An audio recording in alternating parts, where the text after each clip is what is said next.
Louie T. Welcome to this Louie T Network exclusive mini-series that I'm conducting, covering the Commander's Log, reacting to each and every single episode.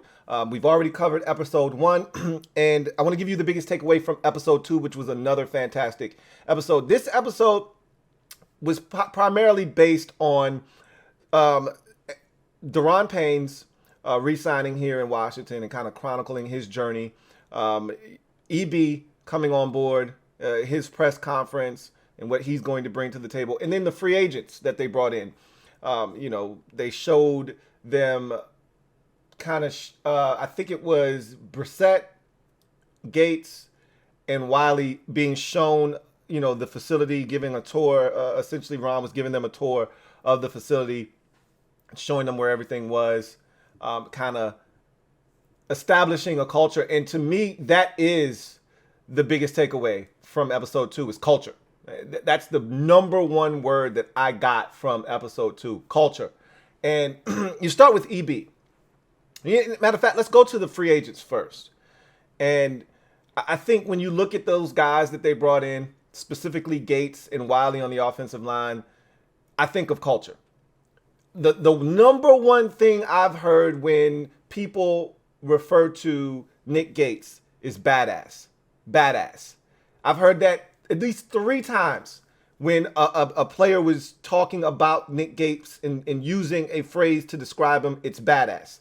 Whether it's Sadiq Charles or it's some other offensive lineman. I think I heard Sam Cosmi use that same word and phrase.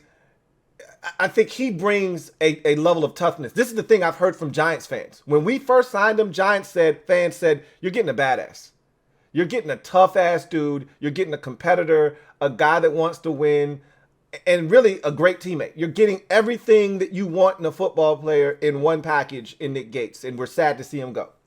And so that told me all I needed to know about what kind of a football player, what kind of a guy we were getting on this football team. And I think he brings a culture with him that I think is going to suit this team very well. Andrew Wiley is a Super Bowl champion, a 2-time Super Bowl champion, and did a hell of a job in the Super Bowl against that vaunted Philadelphia Eagles front, one he'll see twice a year here in Washington for the next 3 years. And so he brings culture. He brings a winning mentality here to Washington.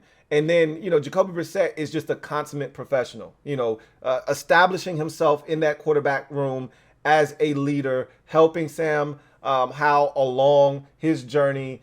Culture is what I see with the guys that they brought in here. Then you go to EB. And the number one thing that he has brought here is culture. All right. He's changing the culture. He's changing the tenor of how things are done, how we are perceived. I saw a post on social media, and it was like a quote from one of the players, and they said, EB has come in and he's changed the culture. And I think that to me is symbolic of what they're trying to do here in Washington. Ron tried, and I've already said, I've given Ron credit for changing the culture, in this way, right? Ron changed the narrative here in Washington from this, dysfunctional franchise that can't do anything right. They can't put one foot in front of the other without tripping over themselves. And this negative perception, look, we still have a lot of work to do because in order to change that perception fully, you have to win, okay? There's only so much you can do in terms of transforming the way people view you outside of the building without winning, right? Which is what Ron has done, which is why I've given him the credit that I've given him. He's changed this roster. He's changed the way we've conducted business. He's changed the way that people view us from a non-football perspective, okay? He's changed all of that. The perception of Washington has changed, and he gave us a face that people could respect, right? But at the end of the day, if you really truly want respect, you got to win. And we haven't done that. And so there's only so far Ron can take us unless he starts to win. Enter in EB, right? This is where he comes in because this is the part that Ron hasn't been able to tap into yet because he hasn't been able to win. And so unable to win, he seeks the help of a guy that is looking for an opportunity himself in Bieniemy to be his own head coach. And this is the opportunity that EB thought was the best situation for him to get that opportunity. And I don't disagree because, again, the narrative outside of the building is that, oh, Washington doesn't have a lot of talent. They definitely don't have a quarterback. So if Eric Bieniemy can go there, transform that offense, make it a respectable group, he deserves to be a head coach. So it's a great fit for him. It's a great fit for us because we can't afford to continue to be one of the worst offenses in football. We're wasting a quality defense. We don't know what they're going to be this year, but they were fantastic last year. Again, minus the turnovers. This was a good unit defensively, and we should have won more football games, but because our offense was so anemic, we suffered. So you can't waste those types of seasons defensively. You don't know when you're going to get them. You don't know how many of those you are going to get. These players aren't going to be under contract forever. And so you've got to take advantage of seasons like last year. Hopefully we get another one of those seasons, and hopefully we're able to take advantage of it because of Eric Bieniemy's presence, because Sam Howell's emergence as a quarterback here, because of the talent that we've surrounded, because they fixed the offensive line. But it starts with EB. It starts with Sam Howell, but EB coming in, changing the culture, and maybe turning this thing around and helping us win is going to help Ron fully complete the change of culture here in Washington. EB has come in, and the word accountability is attached to EB. It is synonymous with Eric Bieniemy. You hear Eric Bieniemy or you hear EB, accountability is the next word that you think of. Accountability is a part of culture. When you're able to accept your mistakes, your faults, when you're able to say, hey, that's on me, it won't happen again, I'll be better next time. That's accountability, right? That's what EB is bringing to the table, is every single day, you're going to put your best foot forward. And if you don't, I'm going to hold you accountable. And because I'm holding you accountable, there's going to become a period of time where I'm not going to have to do that anymore. You're going to start policing yourself. Other guys are going to call you out. And I'm just going to be able to sit back and say, hey, they got it. But in the meantime, he's going to make sure that you're held accountable every single day, every single play, every single second that you're out there on the practice field or the football field. You're going to be held accountable. And that is all culture. EB's brought a winning culture, a winning mindset, and to me, that's exactly what this team needs. And that's the shift in culture that we're looking for on the field. Winning ball games. That's what Eric Bieniemy has brought to the table. So, lastly, Daron Payne. They kind of showed the journey of Daron Payne when Malcolm Blacken went and got him on the jet, the PJ, brought him here after he was drafted. They showed him a young-faced, baby-faced Daron Payne coming in here when he first got drafted to where he is now. And, I'm a big Daron Payne fan from this standpoint, his growth, and not just as a football player, because you guys know we didn't start out on the most amicable of terms, and that was my fault. I take ownership of that. He had done nothing wrong. I told you it was less about Daron Payne and his capabilities. It was more about the guys that were on the board and what my preference was at that time. We had already taken a defensive tackle the year before. I didn't think we needed to double up. I didn't think we needed to double up on that. So I wasn't a fan.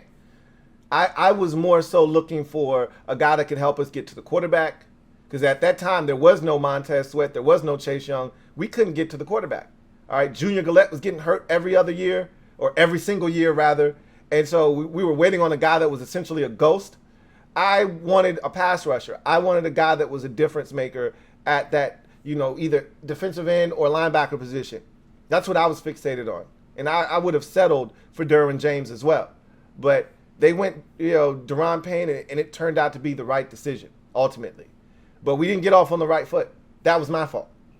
But I've watched him grow, not just as a football player, because last year was the culmination of his growth as a football player. And he's going to continue to even get better. I think he's still got levels and layers that he can tap into that can see him ascend to one of the best in the business. But his growth as a person, coming out of his shell, he still doesn't like talking to the media. He could still, it's still a chore. He's by nature, he's a shy dude, right? He's an introvert. Loves to be around family, soft-spoken. If he knows you, and I've said this, and we all know people like this. You might be one of these type of people yourself. I'm not, so I know when I see it. But, he's really funny. He's very outspoken when he's around people that he's comfortable, that he knows. He talk a hole in your head if he knows you. Sit there and joke with you and all that good stuff. But if he doesn't really know you, he doesn't really rock with you like that, if he doesn't, know that he can trust you, he's an introvert. He's really going to try to stay to himself, which is why he's not standoffish with the media, but you can tell that it's a requirement. It's not something that he relishes doing. It's something that he has to do. But even in that realm, even in that regard, he's grown exponentially. I remember some of those press conferences being painful 2, 3 years ago, to now where he's comfortable up there. He'll talk. But the minute they say, hey, last question, he's looking to get that final question answered, and he is out of there, in the blink of an eye. But he's grown even in that respect. And seeing him walk around the building, thank everyone. But I was so captivated by him going downstairs, talking to the weight training staff, Englehart and all those guys, and then going in to the equipment managers and saying, hey, 4 more years of me bugging y'all. And he said, I come down here and I probably worry them to death more so than anybody else. He said, I asked for 2 pair of cleats, 2 shirts, 2 this, 2 that every day. And so him just going down there and being humble, but also showing that other side of him that we don't often see. Because, again, he's just an introvert by nature. I just thought that was really cool. But, again, back to the overarching theme of the episode, culture. What did Montez Sweat say about Daron Payne getting the bag last year? He said, Ron showed me the blueprint, right? He showed me what it is I have to do, how I can get to the bag. Ron made it a point of emphasis. As soon as Daron showed up, he shook his hand and he said, hey, you earned this. You stuck to your word. You told us you were going to come out here and you were going to show us, and you did.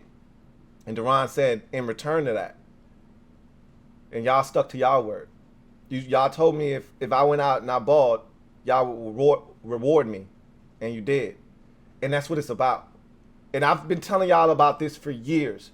In order to have a locker room with guys that trust upper management, they've got to see somebody who does it the right way get rewarded for doing it the right way, for doing what you have asked of them and getting paid and rewarded here. We saw it with Jonathan first, then with Terry second, now with Daron, and Montez is like, I'm up next. I need to get mine. And he said, Daron showed me the blueprint. You take care of business here, they're going to take care of you. That's culture, folks. That's what that's called. You've established a culture. If you do what it is we ask you to do, and you do it at a high level, you will get what you deserve here. You don't have to go elsewhere to get broken off, like guys had to do in the past. Kirk Cousins and Brandon Sheriff and Preston Smith, right? And I don't disagree with some of those guys not getting paid here. Brian Rappo, right? Rap should have been gone. Preston Smith, I thought he was good enough to be here, but the numbers at the time, I wasn't sure if he was worth paying because he hadn't had that breakout season. As soon as he leaves, he has the breakout season. Maybe if he would have stayed here one more year, and that's where that 5th-year option comes into play. He wasn't a first-round pick. He didn't have that 5th-year option. We only got 4 years of him. That 5th year is when he broke out.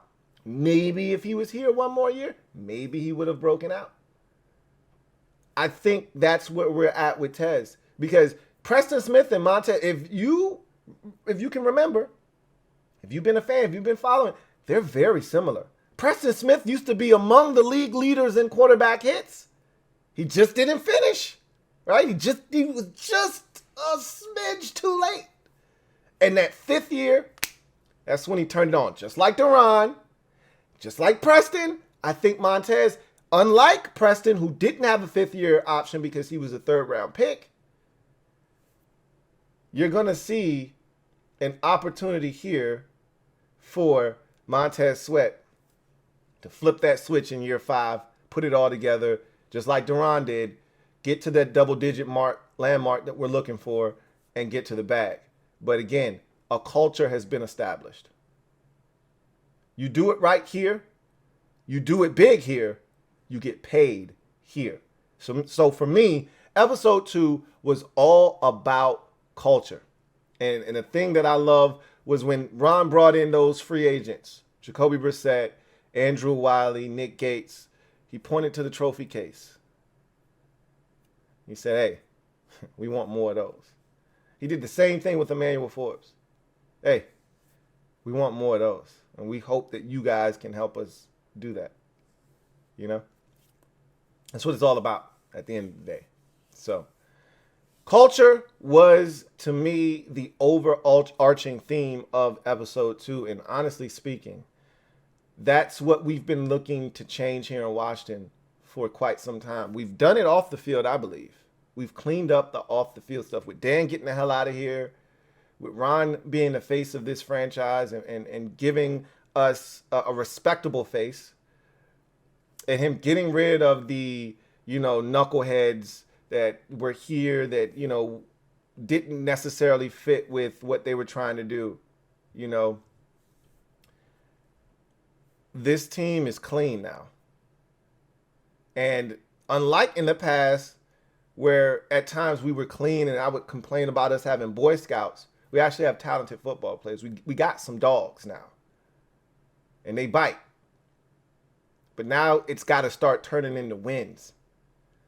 And that's why you bring Duran back. That's why you go out and get Nick Gates, Andrew Wiley, and Jacoby Brissett.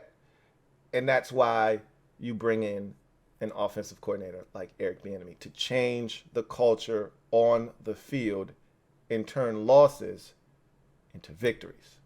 So that's episode 2 of the Commander's Log in a nutshell from my eyes.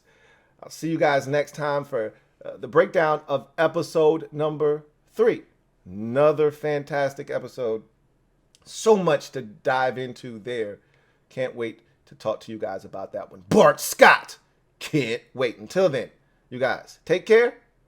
Have a good one. LouieTeeNetwork.